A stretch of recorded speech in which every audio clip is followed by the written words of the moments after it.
Paravur block പഞ്ചായത്തിന്റെ 2024-2025 വാർഷിക പദ്ധതിയുടെ ഗ്രാമസഭ ബ്ലോക്ക് പഞ്ചായത്ത് രജത ജൂബിലി ഹാളിൽ നടന്നു.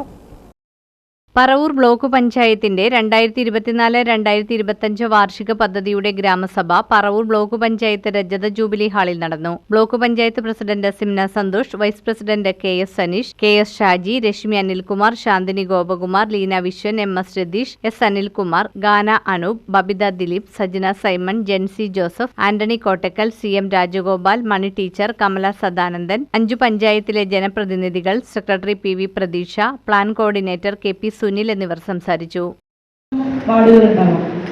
എന്നാൽ കിട്ടുന്ന ഫണ്ട് ഏറ്റവും നല്ല രീതിയിൽ തന്നെ ഈ വർഷം ബ്ലോക്ക് പഞ്ചായത്ത് മേഖലയിലെടുത്ത എല്ലാ വർക്കുകളും ഈ ഒരു ഗ്രാമസഭ നടക്കുമ്പോൾ തീർത്തും ഭംഗിയായി തന്നെ ഉദ്ഘാടനം നിർവഹിച്ചുകൊണ്ടാണ് ഈ ഭരണസമിതിയുടെ നിൽക്കുന്നത്.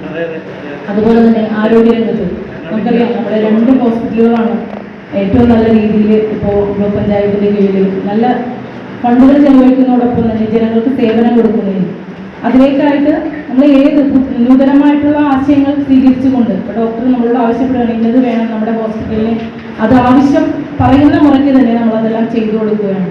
കാരണം നമുക്കറിയാം, നമ്മുടെ ഫണ്ട് നമ്മൾ കൂടുതലായിട്ട് കെട്ടിട നിർമ്മാണം അല്ലെങ്കിൽ റോഡ് നിർമ്മാണം മറ്റുള്ള നിർമ്മിതിയേക്കാൾ കൂടുതലായിട്ട് ജനങ്ങൾക്ക് മറ്റു രീതിയിൽ ഉപകാരപ്പെടുന്നു ആ രീതിയിലേക്കാണ് ഈ ഒരു ഭരണസമിതി ഇത്തവണ മിക്ക പദ്ധതികളും വിഭാവന ചെയ്തിരിക്കുന്നത്. MLA-മാരുടെ പ്രൊജക്റ്റ് വരുന്നത് അതെല്ലാം നമുക്ക് അതുപോലുള്ള മറ്റു കാര്യങ്ങൾക്ക് ഉപയോഗിക്കുമ്പോൾ തന്നെ ബ്ലോക്ക് പഞ്ചായത്ത് ലക്ഷ്യം വെക്കുന്നത് ഈ പറഞ്ഞ കൂടുതൽ ആളുകളുടെ ഇടങ്ങളിലേക്ക് എത്തിപ്പെടാൻ കഴിയുന്ന പ്രൊജക്റ്റുകൾക്ക് രൂപം കൊടുക്കണമെന്നാണ് ഞങ്ങൾ ആഗ്രഹിക്കുന്നത്. അത് 3 വർഷക്കാലം നമ്മുടെ പ്രൊജക്റ്റുകൾ എടുത്തു നോക്കുമ്പോൾ കൂടുതൽ ആളുകളിലേക്ക് എത്തിക്കാൻ കഴിഞ്ഞിട്ടുണ്ട് ഒരു പരിധി വരെ എന്ന് തന്നെയാണ് ഞങ്ങളുടെ വിശ്വാസം. അതുകൊണ്ടാണ് ഒപ്പം പദ്ധതി തുടരണം എന്ന് തന്നെ തീരുമാനിച്ചത്. 259 പേർക്ക് നമുക്ക് ആ പദ്ധതിയുടെ ഭാഗമായി എത്തിച്ചേരാൻ കഴിയും. 259 പേർക്ക്. അതേപോലെ ഇപ്പോൾ തളിര് പദ്ധതി, തളിര് ശുചിത്വവുമായി ബന്ധപ്പെട്ടുകൊണ്ട് ഈ ജില്ലക്കകത്ത് ഞാൻ പരിശോധിച്ച് നോക്കിയപ്പോൾ ഒരു പഞ്ചായത്തും ശുചിത്വത്തിന് വേണ്ടി മാത്രമായി പണം മാറ്റി വെക്കപ്പെടുന്ന പദ്ധതിയുണ്ട്. നമുക്ക് വെള്ളം, ശുചിത്വവും അതോടൊപ്പം തന്നെ കുടിവെള്ളവും നമുക്ക് ഗ്രാന്റ് ഉണ്ട്. പക്ഷെ ഇന്നതിന് വേണ്ടി എന്ന് പറഞ്ഞുകൊണ്ട് പദ്ധതിയായി എടുത്തതായി നമ്മൾ കാണുന്നില്ല.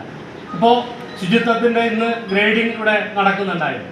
AD-യുടെ ഓഫീസിൽ നിന്ന് ആളുകൾ വന്നുകൊണ്ട് ഓരോ പഞ്ചായത്തുകൾ എന്ത് നടത്തി എന്നതിനെ സംബന്ധിച്ചൊരു മീറ്റിംഗ് രാവിലെ ഇവിടെ നടക്കുന്നതായി